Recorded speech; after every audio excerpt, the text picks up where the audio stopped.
Banyak.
Atëherë, përshëndetje të gjithëve. Kam kënaqësinë përshëndetje. Kam kënaqësinë të hap këtë sesion të konventës kombëtare për integrimin evropian, fillimisht duke falenderuar Fondin Shqiptar të Zhvillimit për bërjen të mundur të këtij bashkëpunimi dhe organizimit të këtij sesioni të dytë. Unë fillimisht duke falenderuar drejtorin zotin Agolli të Fondit Shqiptar të Zhvillimit, po dhe gjithë stafit që kemi bashkëpunuar. Nuk do ndalem shumë në pjesën e hyrjes, kjo edhe për faktin që kemi diskutuar dhe në sesionin e parë, kemi shpjeguar për pjesën e konventës, çfarë synojmë dhe pse është e rëndësishëm ky bashkëpunim midis institucioneve, grupeve të interesit, veçanërisht kur bëhet fjalë për fondet e Bashkimit Evropian, mundësitë për të mënyrën e menaxhimit dhe të gjithë këto element që janë diskutuar më parë, nuk po preferoj të zgjatem më tepër. Falenderoj gjithashtu dhe ekspertin slovak, zotin Benc, i cili përsëri është në këtë sesion të dytë është me ne, duke bërë të mundur pra dhe sjelljen e eksperiencës slovake në shumë nga elementë cilët kanë ngjashmëri dhe me Shqipërinë. Do përpiqemi që në këtë diskutim të mundet përveç se prezantimeve të kemi mundësinë që të diskutojmë së bashku elementet më me interes, duke ditur dhe pozicionin e Shqipërisë në procesin e integrimit evropian, mundësitë që hapen me fondet e Bashkimit Evropian, sidomos në kapituj ndryshëm të legjislacionit BE-s që gjithmonë do vinë duke u shtuar.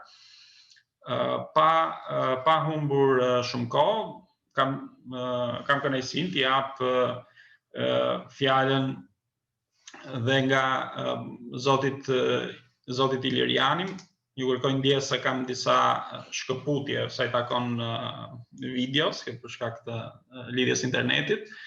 Gjithsesi kam kënaqësi edhe një herë t'i jap fjalën zotit Ermal Iliriani për përshëndetur gjithashtu aktivitetin dhe zotit drejtor të përgjithshëm Dritan Agolli, nëse ka dëshirë sigurisht edhe gjatë gjithë pjesës aktivitetit mund të ndërhyjë me komente apo qoftë edhe me pyetje kundrejt ekspertëve. Zoti Iliriani, fjala për ju. Falenderoj gjithë për pjesëmarrjen në këtë takim dhe njëkohësisht European Movement Albania për mundësinë e pjesëmarrjes dhe të organizimit të një aktiviteti në radhë në një seri aktivitetesh që ka patur me ne lidhur me ndihmën dhe asistencën që mund ta bëj për menaxhimin e fondeve të Bashkimit Evropian, fondeve strukturore. Siç e kemi paraqitur edhe herën tjetër, Fondi Shqiptar i Zhvillimit ka marrë një rol të rëndësishëm në kuadër të zbatimit të reformës së zhvillimit rajonal dhe kohezionit, që po çohet përpara nga qeveria shqiptare dhe zyra e zëvendës kryeministrit, ku një nga funksionet që pritet që Fondi Shqiptar i Zhvillimit të kryejë në zbatim të kësaj reforme është dhe roli i autoritetit menaxhues për sa i përket programit operacional të zhvillimit rajonal dhe kohezionit. Ndërkohë, paralelisht, në funksionet e saj si sekretariat për Komitetin Kombëtar të Zhvillimit Rajonal dhe Kohezionit dhe të bordeve të monitorimit rajonale, do të mbështesi procesin e programimit të zhvillimit rajonal dhe kohezionit. Përsa më sipër, development and cohesion. As per the above, this is very important to us because despite our experience, jemi duke hyrë në këto linja pune për herë të parë, duke pasur parasysh dhe formatin e Bashkimit Evropian dhe faktin që ka eksperienca të mëparshme nga vendet që kanë pasur status të njëjtë me ne. Ishte me rëndësi dhe është me rëndësi që të marrim sa më shumë ekspertizë dhe të dimë se si skemat të tilla janë aplikuar përpara, veçanërisht për pozicionet dhe rolet që janë të parashikuara për për pozicionet e ngjashme ato që janë parashikuar për Fondin Shqiptar të Zhvillimit. Në këtë aspekt e shikoj me mjaft interes agjendën e ditës së sotme, veçanërisht për sa i përket pjesës eksperiencës slovake në organizimin dhe funksionimin e një autoriteti menaxhues, gjithashtu dhe për rolet dhe funksionet e një intermediate body dhe për pjesën që ka të bëjë me procesin e programimit. Ju falenderoj edhe një herë dhe ju uroj punë të mbarë për sesionin e sotëm. Faleminderit për mbështetjen dhe gjithë ndihmën organizimin e këtyre sesioneve të konventës. Do të kemi menjëherë pjesën e ekspertit ton, zotit Florian Xhafa, i cili do të bëjë një prezantim mbi elementet e rinj që sjell IPA 3.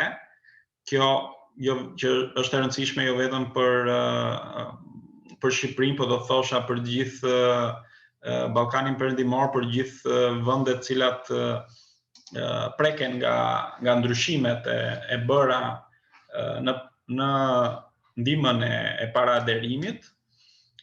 Kjo sepse duhet jemi të përgatitur dhe në vazhdimsi për sa i takon pjesës së veçanërisht programimit, ku gjithmonë ka pasur një angazhim jo të mjaftueshëm, do të thosha, si nga ana institucioneve, po ashtu dhe nga ana e aktorëve jo shtetëror, për të influencuar aq sa mundemi ne në caktimin e prioriteteve që janë shumë të rëndësishme sigurisht për të zhvilluar ato fusha ku secili nga ne ka interes. Zoti Xhafa, fjala është për ju. Faleminderit, përshëndetje të gjithëve.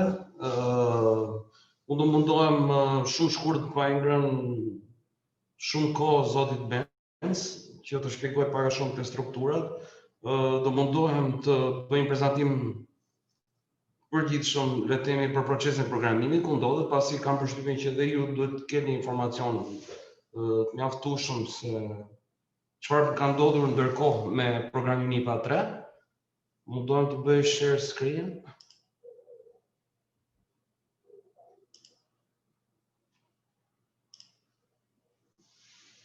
Besoj është në rregull? Po, e shohim.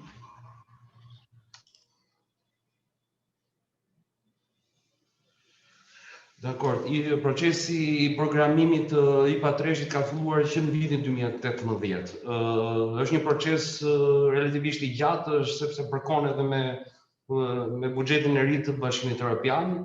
Është një proces që është goxha angazhues jo për ne, po edhe për Komisionin vetvete, sepse duhet të kuptojmë që nuk kemi ne, është gjithë Ballkani Perëndimor, po është dhe Turqia. Dhe Turqia vetvete është në termat financiare të asistencës që merr nga Bashkimi Evropian është pothuajse sa gjithë Ballkani Perëndimor. Pra, duke parë hapa hapi se kush janë elementet ose hapat në procesin e programimit, më kuptohet fare thjesht se çfarë angazhimi kërkon dhe nga Komisioni përgjigja për çfarë shkon si dokumenta programues nga pala jonë.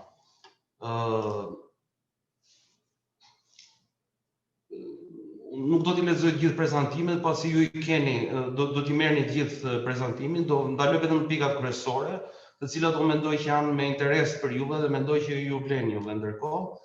Pra në 2018 nga filluar programimi I asistencës 2021-2027, pra 7 vjeçare, programimi në terma të përgjithshëm bëhet për këtë periudhë, pra përcaktohet shuma, përcaktohen vendet, përcaktohen parimet kryesore, por nuk programohet për të gjitha vitet në mënyrë detajuar. Të vetmet vite që programohen në mënyrë detajuar gjatë këtij procesi është viti 2021 dhe viti 2022. Pasi viti 2020 mbulohet nga programi IPA 2-shit. Buxheti për IPA 3-shin për gjithë vendet që përfitojnë, pra Bashkimi Ballkani Perëndimor dhe Turqia, është 14.5 miliard euro, plus një shumë prej 13% që është rezerva, le të themi, ka ndryshe nga IPA 2-shi ka 5 dritare tematike, dhe është përcaktuar me objektiva në policy areas. Gjithashtu është një risi është se ky programim pra bëhet bazuar në performancën e vendit dhe elementi kryesor gjithashtu një nga parimet e tjera është parimi I fair share principle I cili do mundson që shumë e fondeve apo orientohet drejt problematikës kryesore të vendit. Por, si të shohim në slajdin tjetër, ose pa shkuar atje ende të përmendim pak edhe hapat e procesit programimit.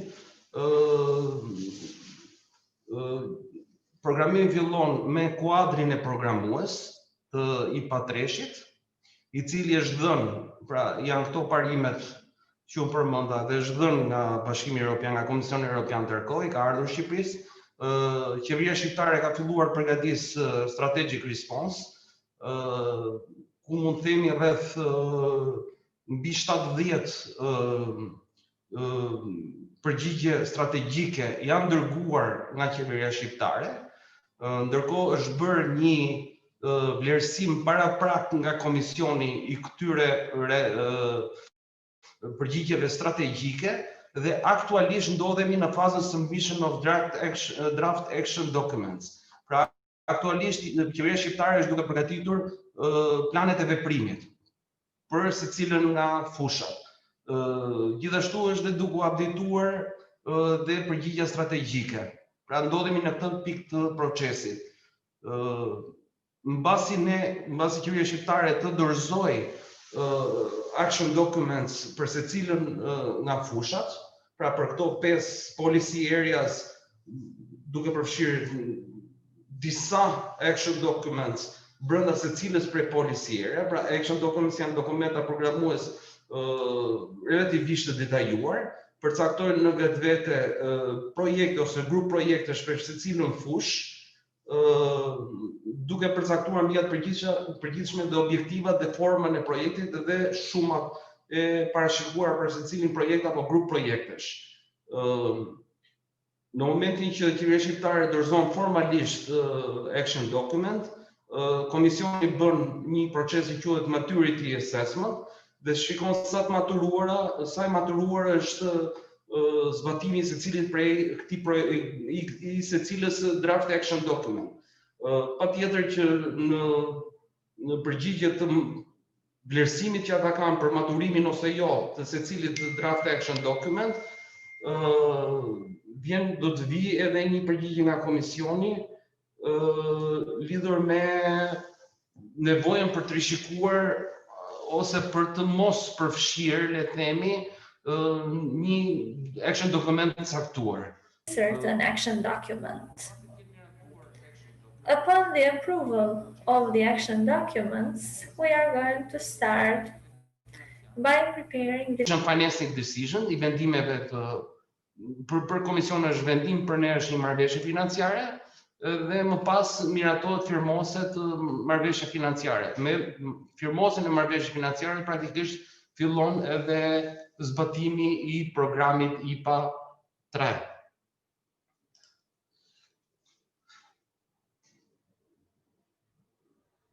Këtu keni pak a shumë strukturën e secilit thematic window, dritares tematike, le të themi, çfarë duhet përfshi. Ka një pjesë përgjithshme që janë politikat dhe çfarë metoda financimit e tjera dhe ka një pjesë specifike pastaj që përcakton objektive strategjik, prioritete kryesore, indikatorët, rrisjet dhe alokimet indikative për secilin action document. Kush janë 5 dritaret strategjike? Rule of law, fundamental rights and democracy. Është I pari. Good governance është e dyta, e treta është më e rëndësishmja, do të thoshe, pra këtu edhe juve ju intereson si agjenci sepse bie nën fushën e veprimit tuaj. Pra Green Agenda and Sustainable Connectivity është pjesa që do marrë dhe që ka dhe fokus kryesor le të themi në ose më saktë që ka prioritetin kryesor në objektivat e Bashkimit Evropian për të financuar për gjithë vendet e Ballkanit.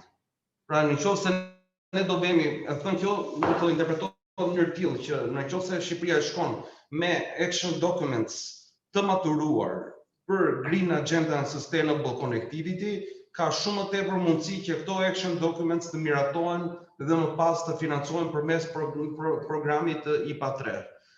E katërt është competitiveness and inclusive growth dhe pesta ka të bëjë me bashkëpunimin territorial dhe ndërkufitar. Që ju keni parasysh janë programe ndërkufitare. Çfarë ka ndodhur aktualisht dhe njëherë, është përgatitur strategic response në fazën e parë. Janë përcaktuar policy relevance, technical maturity, janë përcaktuar gjitha nga qeveria shqiptare. Por kush është pika e rëndësishme që ndodhet tek se ndryshe nga IPA 2, në IPA 3 nuk ka portofol financiar për vendin. Pra shuma që vendi përfiton nga shuma totale që unë përmenda nuk është e përcaktuar. Do jetë first come first served. Pra vendet që kanë projekt fisha, action documents më të maturuara, më shumë, pra në vlerë më të madhe, do përfitojnë në vendime më të madhe. Patjetër që parimi i fair share principle ndikon, pra nuk mund të lihet vendi pa financim fare, por kjo nuk do të jetë si në rastin e IPA 2 që Shqipëria kishte një portofol të vetin dhe dije pak a shumë kush ishte shuma çdo vit që do alokoj. Në rastin konkret nuk kemi shumë fikse. Pra sa më shumë projekte dhe kur them projekte dhe action documents të maturuara të kemi, aq më shumë mundësi për të financuar në kuadrin e programit IPA 3 do të ketë. Në atë çfarë mendoj që është rëndësishme për kontekstin tuaj, mund të themi që kur flasim për action documents nuk kemi duke folur për një projekt caktuar, për shembull për një investim që mund të jetë pjesë e një projekti infrastrukturor networku, por mund të jetë një segment i shkurtër projekti, le të themi investimi, por kjo duhet parë si një tërësi, si një pjesë e tërë e dritares tematike. Pra duhet lidhet mënyra si programohet, pra si shprehet ky projekt ose si ky projekt e gjen veten brenda dritares tematike. Pra është pjesë e një programi kombëtar. BE-ja nuk e ka thënë këtë gjë. Pra BE-ja nuk thotë që Shqipëria do të ketë një program kombëtar për zhvillimin renal për shembull, por thotë që brenda dritares tematike treshit për shembull, që është green economy, duhet të ketë sa më shumë projekte që lidhen brenda këtyre objektivave dhe parimeve që ka të parashikuar BE-ja në kuadrin e vet strategjik. Pra mënyra se si ne formulojmë grupime projektesh që rrajnë në të njëjtin objekt të Bashkimit Evropian, ashtu do e shohin dhe ata mundësinë e financimit të tyre. Green Deal, European Green Deal, unë them që kjo është gjithsesi fusha ku ju duhet të përqendroheni.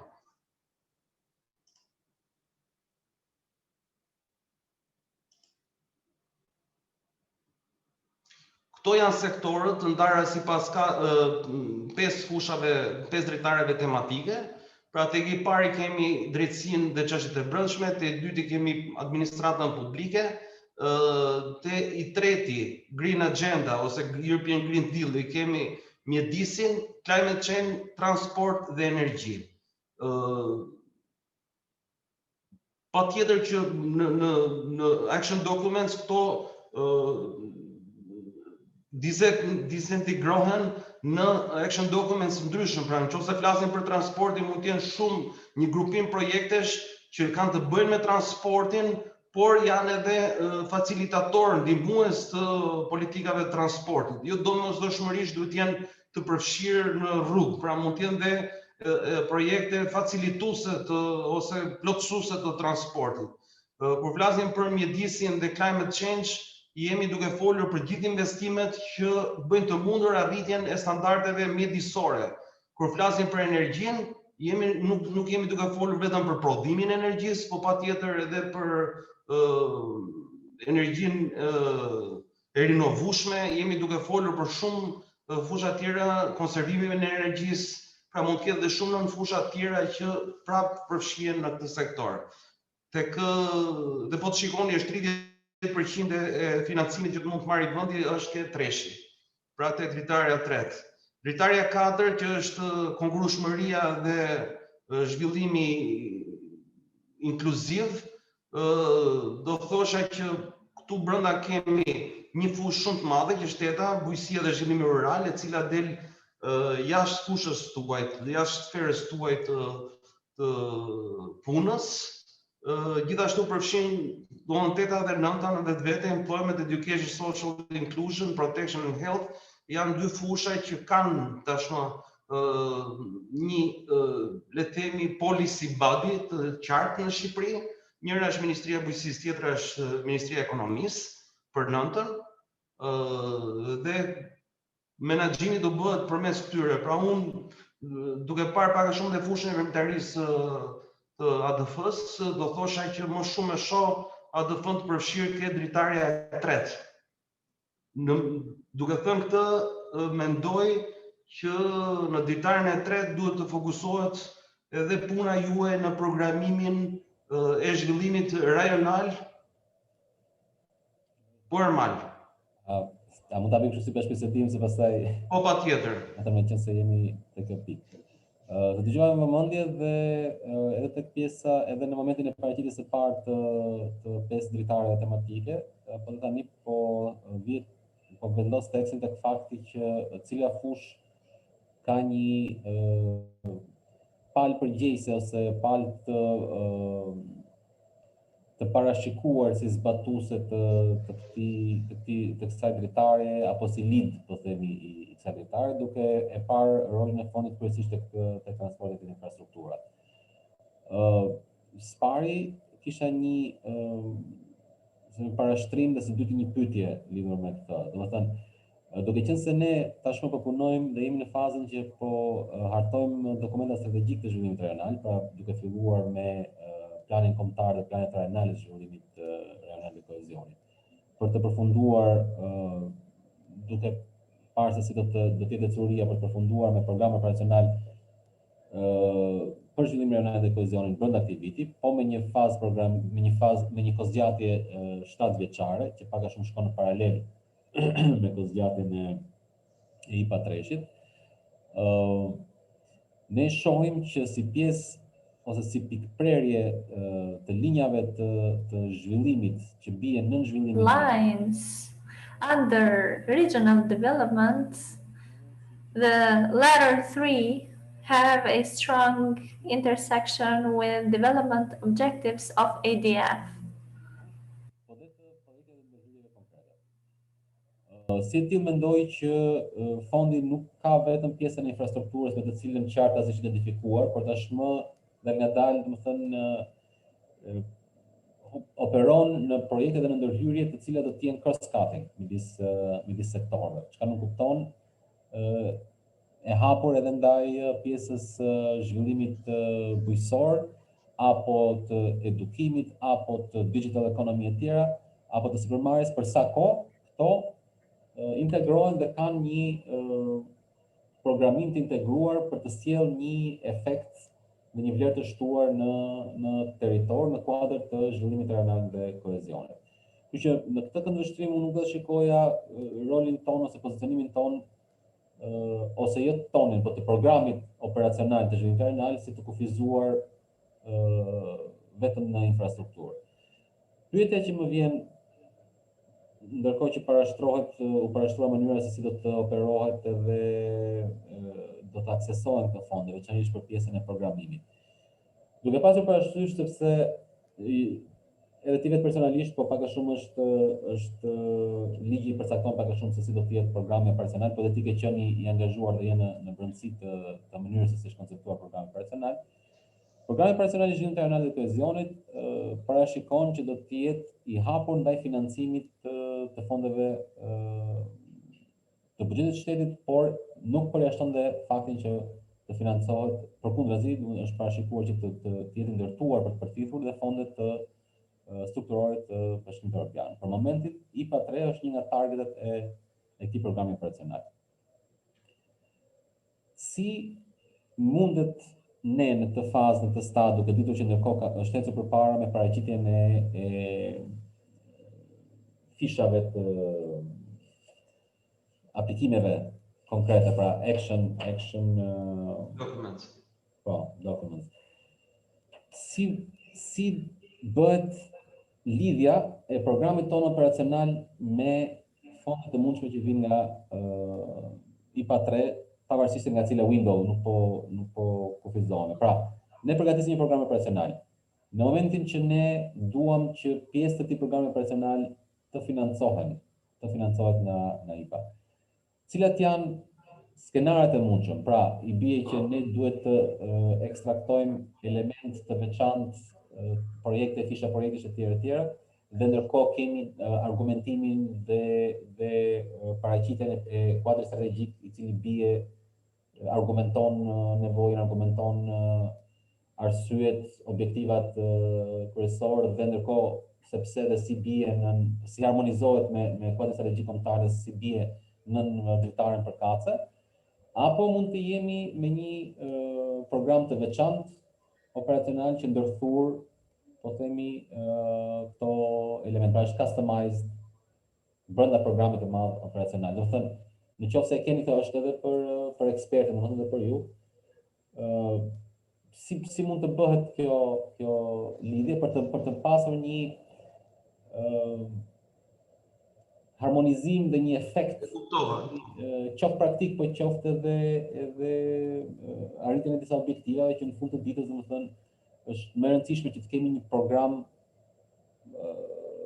të gjerë, një program të qartë të zhvillimit rajonal, dhe sa të kemi tentativa për të futur fisha secila ministri apo secila agjenci më vete. Okej, e kuptova. Pyetja është shumë e qartë dhe shumë konkrete. Unë do thosha që në alternativën numër 1 do kishte qenë e mundur, dhe jo pa shka se them në kohën e shkuar, ose të mundshme, që Qeveria shqiptare të kishte një program operacional, siç është ai i zhvillimit rural, i cili do financohet automatikisht mbas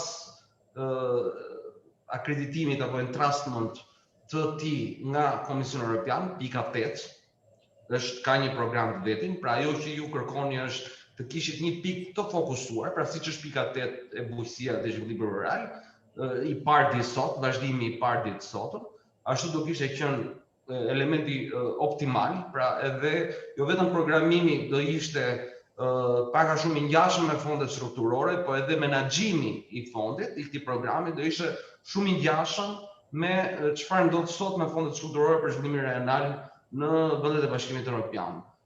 Fatkisisht nuk jemi në këtë situatë. Nuk jemi në këtë situatë sepse Bashkimi Evropian nuk e sheh, jo vetëm për ne, por për gjithë Ballkanin, nuk e sheh këtë lloj forme si të zbatueshme ende për vendet kandidate dhe potencialisht kandidate, që është Turqia. Në këtë kontekst, pra kemi disa objektiva që rrjedhin nga politikat e Bashkimit Evropian për fondet strukturore.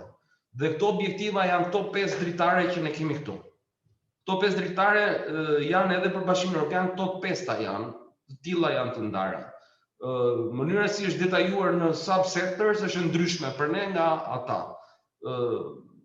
Pra ata nuk kanë justice, po kanë element tjerë, nuk e kanë këtë formësim që kemi ne në dritare.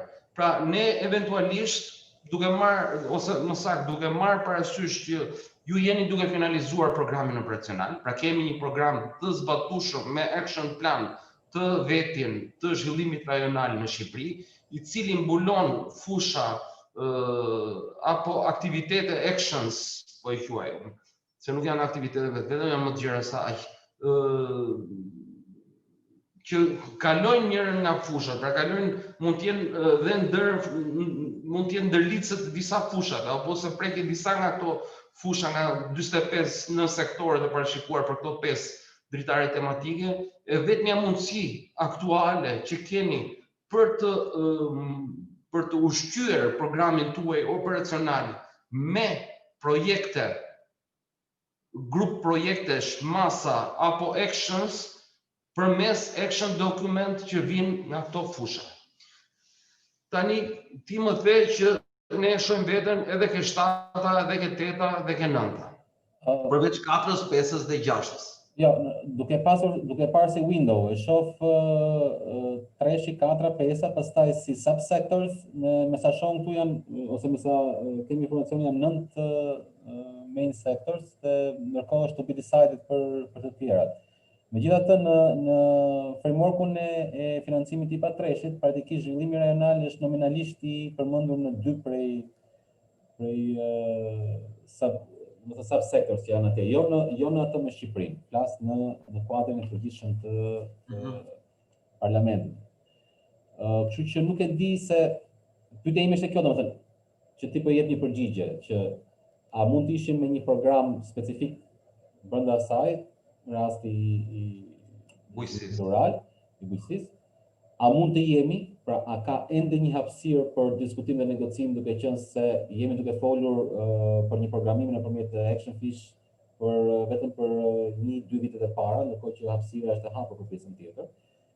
Dhe së treti, nëse në mendimin tuaj as e para as e dyta nuk janë opsione që mund të diskutojmë dhe flasim për çështje fishe, si shikoni pjesën e zbërthimit të programit operacional, domethënë vetëm nëpërmjet Action Fish apo nga ana pragmatike, Ermal, unë mendoj që mënyra më e mirë për të qasur dhe është koha tani është që ju të vini kontakt me kryenegociatorin, me NIPAK-un, është i domosdoshëm kontakti juaj me NIPAK-un dhe përmes këtij kontakti ju të ekstrapoloni nga programi juaj operacional action documents që mund financohen në 3-ën, 4-ën, 5-ën, 6-ën, 7-ën, aty ku ju e shikoni, po ju do të përgatisni pra action documents që janë pjesë e programit tuaj operacional. Pra, si thuaç, ta bëni indirekt lidhjen, mos shkoni me një program, po shkoni me action documents që praktikisht janë programi juaj. Kjo është mënyra më pragmatike, më e shpejtë dhe më e mundshme që unë shoh për të financuar atë program operacional. Element tjetër është që me vërtet ju bazë të ligjit, kuadrit ligjor dhe akteve në ligjore që përgatiten mund të në një farë mënyrë mund të interpretoheni, do thosha unë, jeni një managing authority për regional development, por në këndvështrimin e Bashkimit Evropian kjo nuk është ende si thua eligible për të trajtuar këtë formë. Pse do thosha? Sepse në rastin e bujqësisë, që është analogja juaj po për pjesën tjetër dhe zhvillimit rural, si programi dhe strukturat kanë kaluar procesin e entrustment, pra ka kaluar procesin e akreditimit dhe programi vetvete nuk mund të bëhet eligible për të shqyrtuar nëse sistemi nuk është aty. E kuptoj që për Shqipërinë sistemi është, po duhet jetë i tillë edhe për donatorin. Okej, qartë, që të mos marrim më tepër kohë, domethënë, dakor. Po, domethënë Mr. Benz, zoti Benz do të shpjegoj më pak a shumë se çfarë duhet të plotësoj struktura që të jetë trustable, po mund të them që fillimi është shumë i mirë. Ju jeni, për mendimin tim, për aq vite sa kam unë që merrem me këto çështje, jeni on the right track. Thjesht do kohë që të kalojnë proceset dhe të vim ke ajo, të jeni edhe ju si bujqësia, pra të keni një programming authority dhe një paying agency ose contracting authority. Pra që keni struktura, që keni këto dy struktura, do duhet që të kaloni këto procese. Për momentin, nga ana pragmatike do thosha, ekstrapoloni nga programi ju operacional, dilni me draft action documents. Dhe është detyrë NIPAK-ut, duke qenë si ju nuk keni një policy maker body. Chief negotiator.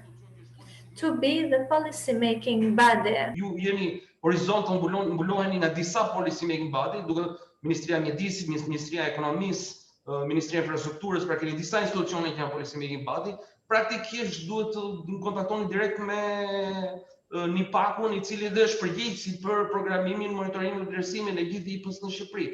Dhe është detyrë e tij pastaj për të përfshirë këto action documents ju prodhoni në kuadër të diskutim negociatave me Komisionin Evropian.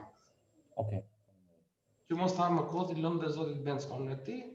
Pak a shumë janë shpjeguara edhe një herë hapat për përgatitjen e action documents dhe strategic response. Nuk e di në një gjë tjetër. Pyetje të tjera unë jam e hapur.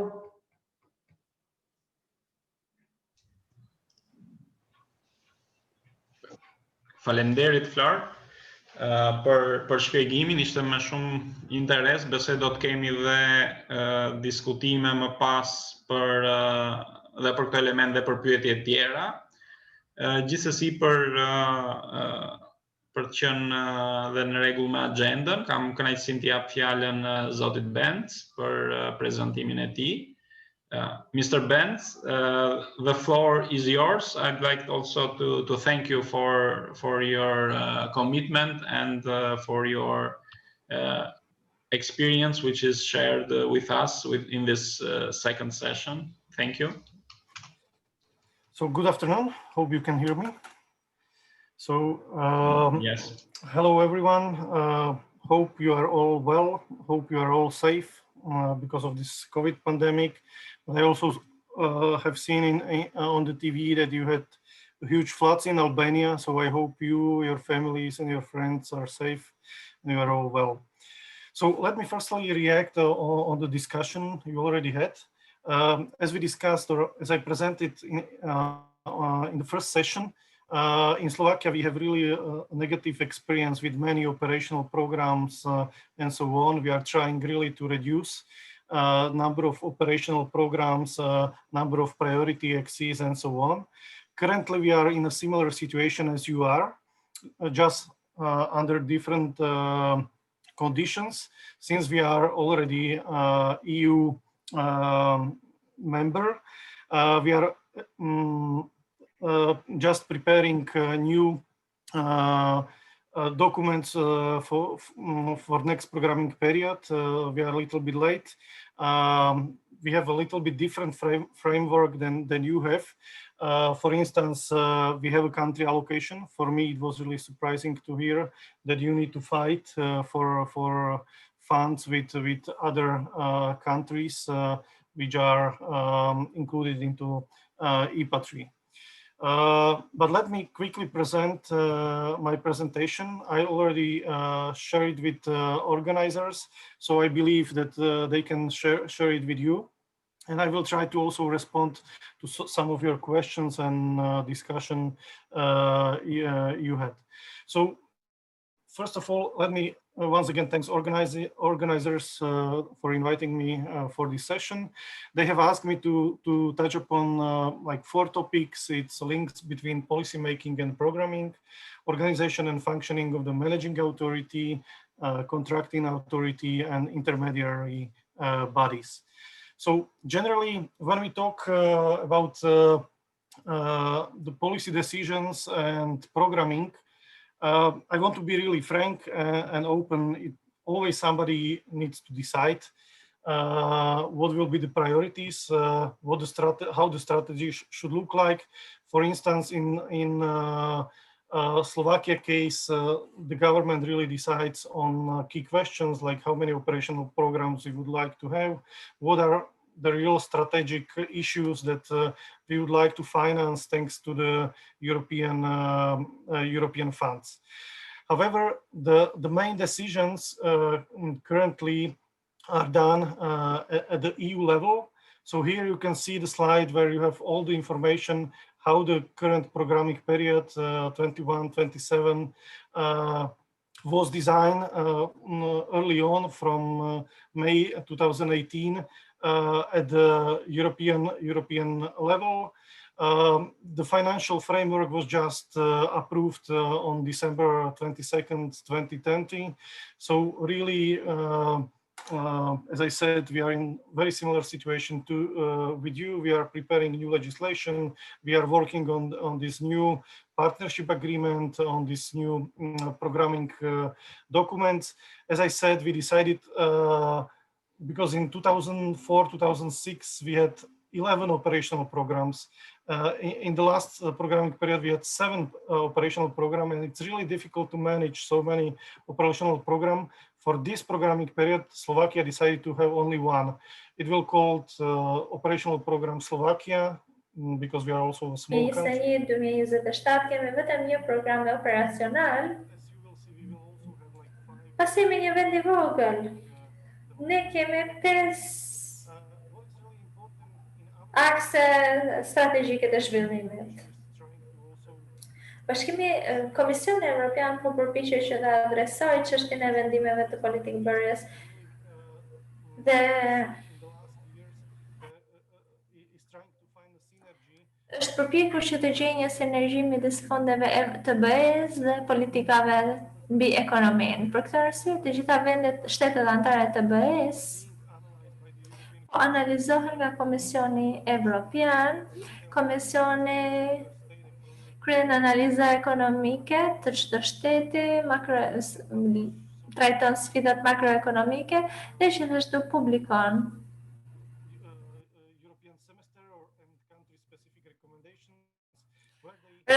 rekomandime specifike për vendin, ku na këshillojnë për sektorët ku duhet të investojmë përmes fondeve tona dhe fondeve të BE-s. Kjo është skema që ju kam treguar edhe gjatë seancës së parë. Përgjithsisht, aktualisht ne kemi një kuadër strategjik të përbashkët që është krijuar nga Komisioni Evropian.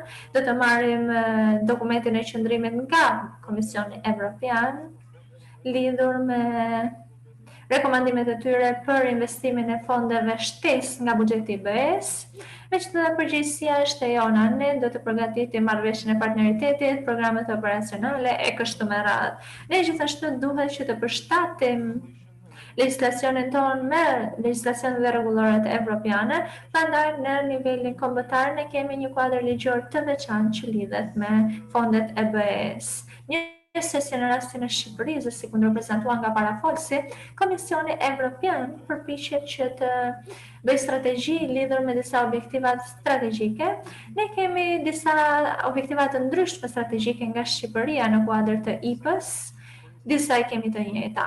Për shembull, Evropa më inteligjente, ku duhet të investojmë në digitalizimin, transformimin ekonomik, të mbështetjen për ndërmarrjet e vogla dhe të mesme.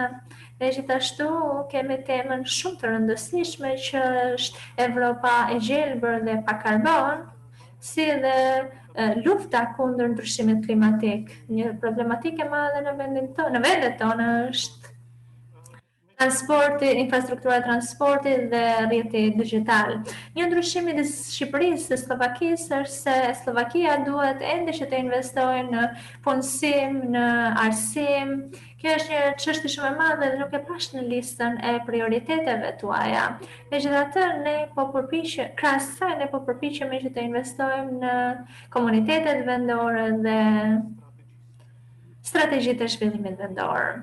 Në përgjithësi, kur flasim për programimin dhe vendimet politike, edhe në Slovaki, roli kryesor luhet nga qeveria e Republikës Slovake. Qeveria garanton koordinimin e ofrimit të fondeve ESIF në vendin tonë. Ata do ta bëjnë në një mënyrë të transparente sipas rregulloreve, duke përfshirë palë të ndryshme interesi nga sektorë të shumëllojshëm. Institutions regarding the EU funds. We have managing authorities which are responsible for operational programs. Then we have intermediaries bodies. We have a payment unit and audit authorities. And the government also approves the partnership agreement, operational programs, and the whole EU funds management systems, financial management system, and the system for protection of European Union's financial interest. So it means like you need to have measures that helps you to fight with corruption and so on. This really depends on the government. Currently in Slovakia, as it was decided, and it was decided by the government, that we will have one operational programs, and I will come back to this slide. The government created like 5 big working groups at the national level. where also representatives of NGOs, representatives of employers, representatives of labor unions, also representatives of municipalities, regions, and so on participate. We have like five working groups for each thematic priority, and we are trying really to advise government where to invest the EU funds in the next programming period. Generally, the analytical part of the partnership agreement is usually done by some external companies, or currently in Slovak case, the analytical part of the document is produced by the Slovak Academy of Science in cooperation with some partners. They also need to involve like other stakeholders, so they organize a lot of workshops, meetings, they conduct different analyses really to prepare this analytical part of the document. But generally, those five working groups really like discuss and decide on what should be the priorities for each of these specific and thematic issue. So we have a little bit different framework as you within the IPA. Our main like instrument which we negotiate with the European Commission is this partnership agreement. This is really the key strategic document, which is really very important at the early stage of the next programming period, because we agree with the European Commission on the strategy, priorities, on the conditions, how we will use the funds, where we invest them, and so on. Generally, you can find, and I provided links in my presentation, where you can find, for instance, the previous partnership agreement, so you can see how the documents look like. Generally, I think it's similar document as Mr. Jaffa presented. So it has similar structures, like analytical parts, then part that includes priorities, part that includes information about operational program, about the system, how we want to implement the funds, and also since we have a national allocation, we already know the budget. So we can already decide now how much money where to invest. When we talk about the management and the implementation system, and this is really needed to be known when you are preparing this system for the next 7 years. In Slovakia, we have several authorities. The central authority is Central Coordination Authority. I will discuss later the details. You need to have audit authority, certifying authority. Then you have horizontal principles like digitalization, or for instance in Slovakia we have a big issue with the Roma minority and their social situation. Then you have financial interest protection body. Then you have other ministries that are involved in the systems. You have National Monitoring Committee, and then you need to have a system which really implements the EU funds. So it's generally managing authorities, intermediate bodies, and these have also monitoring committees. Here is a table like a case study. For instance, in Slovakia, the role of the Central Coordination Authority is played by the special unit at the Ministry of Investment, Regional Development and Informatization. Then you can have really many managing authorities, depends on how many operational programs you have. And generally, Ministry of Finance plays the role of the certifying, audit, and payments authority. If we talk about the roles of these institutions in the whole system, the Central Coordination Authority is really like the authority that leads a discussion between the government and with the European Commission. It it is responsible for drafting the partnership agreement. It is responsible for coordination on the whole system. It also provides like methodology for all the institution. It also creates a system that enables applicants for grants to apply electronically. It's called ITMS 2014. If you have some time at the end, I can show you this system. It monitors and evaluates the ESHIF implementation, and it's really informed the government about everything which is really important in implementation of the European structural funds in Slovakia. This Central Coordination Authority set up National Monitoring Committee. The chairperson is the member of the government of the ESHA. Committee has several other sectors of society, for instance, NGOs, associations of employers, and so on. The role of this National Monitoring Committee is to monitor the whole system, to update and digital coordination, and to provide an advocate commission in the process is in the country. Then, as on the number of operational programs, the government decides how many managing authority is necessary. Usually, one managing authority for one operation. This is also our next program period. So we'll have program and one managing authority. According to Slovakian, the managing authority, state institution, self-governing body by the government. The managing authority, really the managing authority can contract with successful applicants for grants. Usually the minister signs the contracts with successful applicants. The general role and task, there is a lot of roles and tasks of the minority to manage system, how the funds from the operational program are spent. Managing authority is really responsible. Application is responsible for implementation maintenance of the appropriate management and control systems. It can create different working groups that help really to implement the operational program and so on and so on.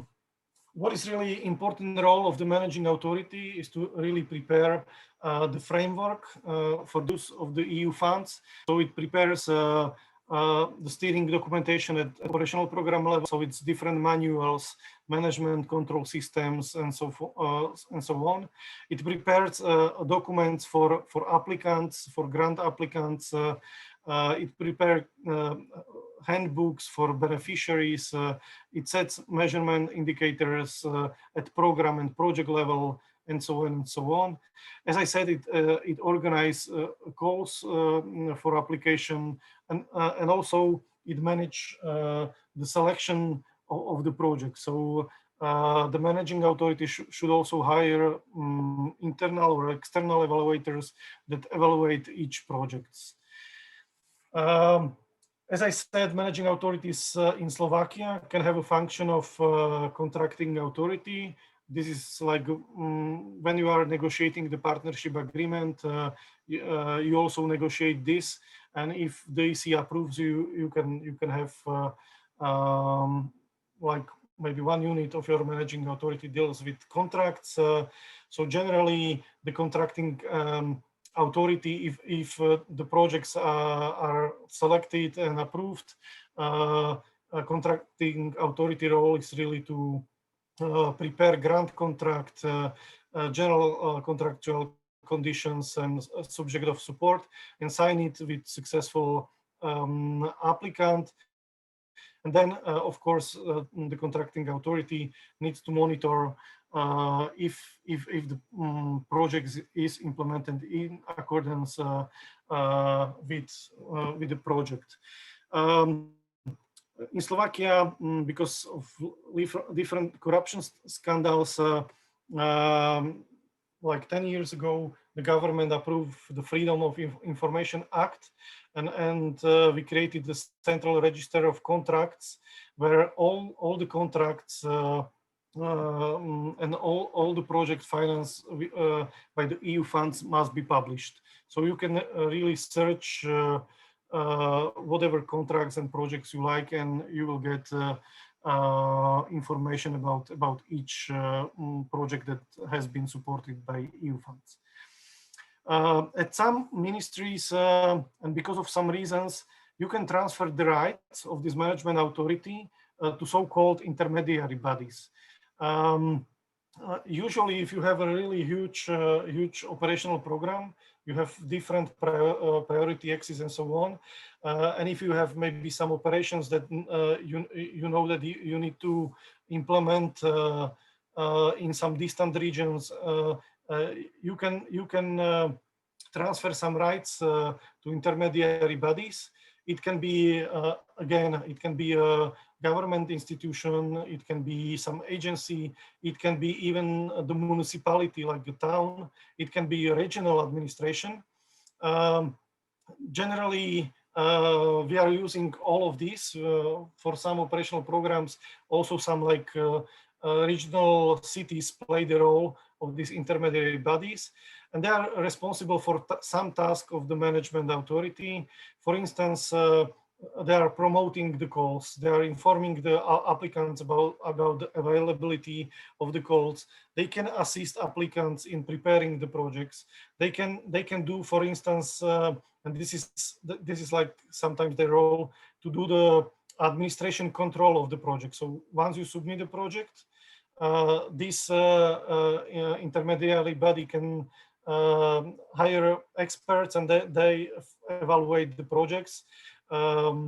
They do not have rights to maybe select the project. This is usually decided at the managing authority, but they can check the project. They can recommend the project for financing or not. There are also some other roles of these intermediary bodies. They also participate on programming.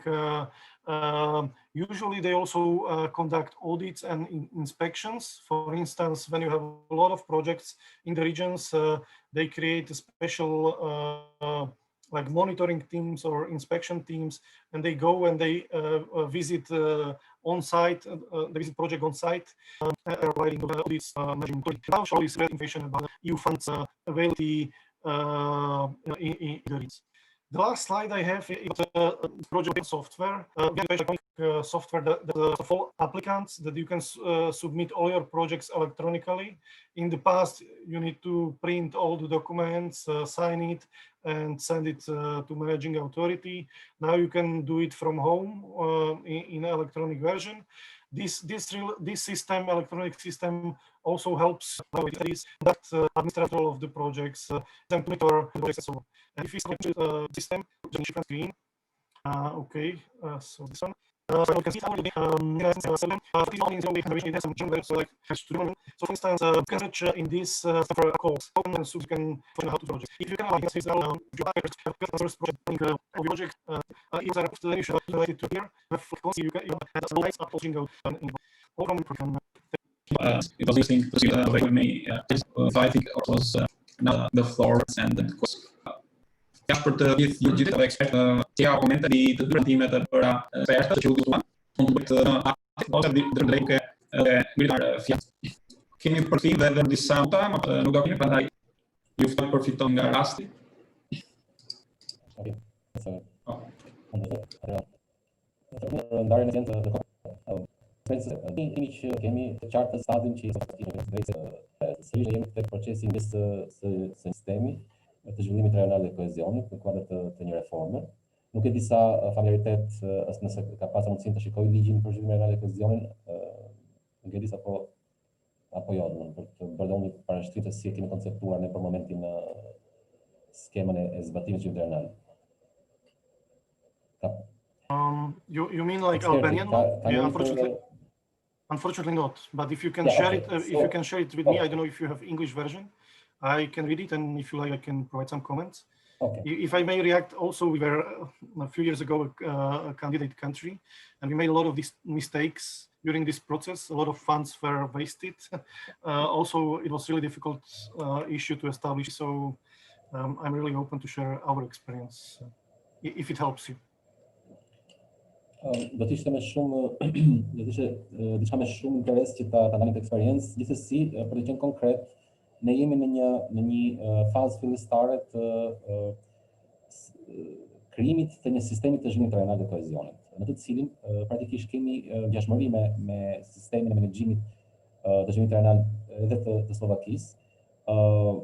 Sfidat që ne kemi janë që ne po bëjmë një skemë të ngjashme me të Bashkimit Evropian, por gjithsesi mbetet një skemë e brendshme, që është politika e brendshme, dhe është një skemë e Shqipërisë, duke pasur parasysh proceset e integrimit dhe hapësirat, po bëjmë një model të ngjashëm, por gjithsesi ngelet e financuar nga buxheti i shtetit dhe në pritshmëri për akses në fondet e donatorëve të tjerë apo të Bashkimit Evropian. Prandaj ishin dhe pyetjet që ngrita për çështjen e IPA-s. Momentalisht ne kemi të parashikuar një komitet kombëtar të zhvillimit rajonal dhe kohezionit, i cili është njëkohësisht në mungesë të një strukture publike, po kemi të caktuar por si një ministri në rastin e Slovakisë për sa i përket politikës zhvillimit rajonal dhe kohezionit, autoriteti përgjegjës për hartimin e kësaj politike dhe njëkohësisht në nivel kombëtar, dhe njëkohësisht për çuajin përpara të programit operacional, për të dyja, dhe planin kombëtar ose strategjinë kombëtare të zhvillimit rajonal dhe programin operacional. Ndërkohë që Fondi Shqiptar i Zhvillimit është paracaktuar në ligji i njëjtë funksionet e autoritetit menaxhues të programit operacional, që do të thotë për pjesën e zbatimit. Po ndërkohë paralelisht jemi të angazhuar si sekretariat ose si ekspert në nivelin teknik të përgatitjes së dokumentacionit strategjik të programit operacional. Pyetja ime ka të bëjë së pari me pjesën e rolit të fondit dhe pjesëmarrjes së tij në të dy këto funksione. Në njërin është proces teknik, në tjetrën është rol menaxhues. Si është e sistemuar, si është e parashikuar në legjislacionin slovak, kush bën pjesën e planifikimit strategjik dhe të programimit, pasi në paraqitjet në pjesa e menaxhimit të programeve operacionale. Kjo ishte pyetja e parë. E dyta, për sa i përket pjesës, ju thatë që kishit 11 programe më përpara operacionale dhe pastaj më vonë u reduktuan në 7 dhe pastaj po posiciononi të keni një program operacional. Në të rast i referoheni për të gjitha fondet strukturore të BE-s apo bëhet fjalë vetëm për zhvillimin rajonal? Me sa thatë ju, pjesa analitike bëhet nga një entitet, më tregoj kjo pjesa analitike bëhet nga një entitet i jashtëm, kryesisht ju thatë është Akademia e Shkencave ajo që bën pjesën e analizës strategjike. Si është rregulluar? Kjo është rregulluar në ligj dhe si funksionon kush është autoriteti aprovues për planin, për strategjinë dhe për programin? Kto kisha si fillim pastaj?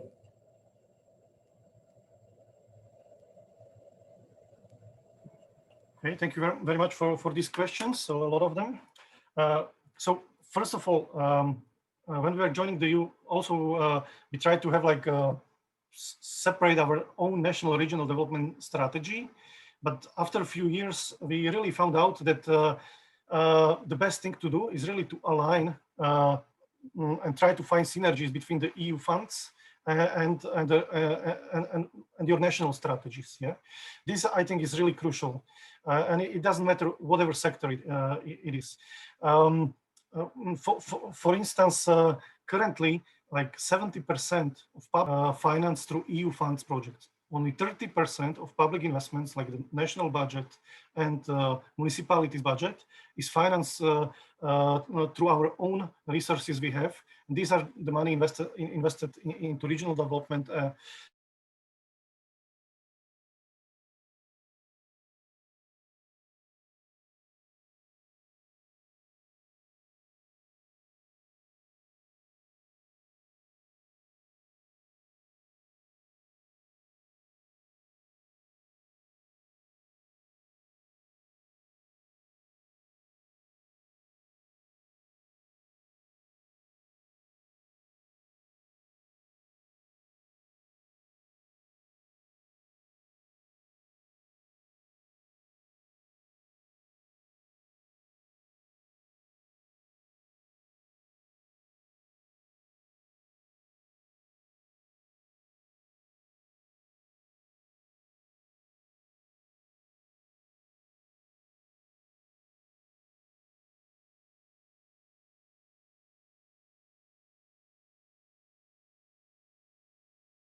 a lot of intermediary bodies that fulfill the functions of the managing authorities, because then you can really reach the applicants in the regions at the local level and so on. Such good scheme, for instance, we had in a rural development program where we had like so-called regional agricultural agencies, and they play the function of these intermediary bodies. They were dealing with local stakeholders, with farmers, with companies, and really it worked very well. Really the funds and the support schemes were very effective and really targeting those who needed those funds. As regards the analytical part, we have really a different experience. In the early stages, usually the responsible institution, so in our case, it is the Central Coordination Authority, usually hired international companies like Deloitte or KPMG or different consulting companies. Yeah, they brought some international experience. They also brought some international expertise. However, I think it was very costly. In the last years, we are trying really to look for some other ways how to prepare those analyses and so on, and to use like local and Slovak expertise. So for instance, for this programming period, you usually organize a public procurement, and the Slovak Academy of Science submitted their bid and they won the tender. So therefore, the Slovak Academy of Sciences is currently preparing this analytical part for the current programming document. I hope I answered all your questions. Yeah, but my question, which I didn't think got responses, who's the programming authority, which, let's say, contracts the Academy of Science, or who prepares the documentary part? It's this Central Coordination Authority, so it's this unit at the Ministry of Regional Development and Investment. And they are hiring those professional budgets.